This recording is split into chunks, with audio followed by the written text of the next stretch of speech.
മാനസിക വെല്ലുവിളി നേരിടുന്ന മകന്റെ മുടങ്ങിയ പെൻഷൻ പുനഃസ്ഥാപിക്കണമെന്ന ആവശ്യം അടിയന്തര പരിഹാരത്തിന് നിർദ്ദേശം നൽകി മന്ത്രി കെ.എൻ. ബാലഗോപാൽ.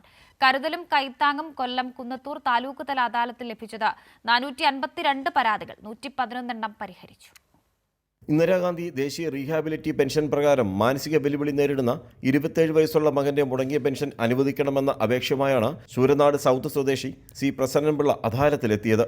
80% മാനസിക പരിമിതിയുള്ള മകൻ പി രഞ്ജിത്തിന്റെ പെൻഷൻ മുമ്പും മുടങ്ങിയപ്പോൾ ധനകാര്യമന്ത്രി ഇടപെട്ട് പുനഃസ്ഥാപിച്ചിരുന്നു.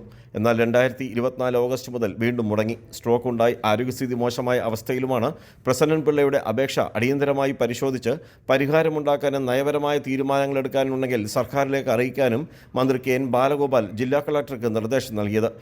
കൂടാതെ ആശ്വാസകിരണം പദ്ധതിയിൽ ഉൾപ്പെടുത്തി ഭാര്യ ഉഷാകുമാരിക്ക് ലഭിച്ചിരുന്ന 600 രൂപയും 2.5 വർഷമായി മുടങ്ങിയത് പുനഃസ്ഥാപിച്ച് നൽകാനും മന്ത്രി നിർദ്ദേശം നൽകി. കുന്നത്തൂർ താലൂക്കിൽ നടന്ന അദാലത്തിൽ 452 പരാതികൾ ലഭിച്ചു. നേരത്തെ ലഭിച്ച 245 പരാതിയിൽ 113 പരിഹരിച്ച് മറുപടി നൽകി.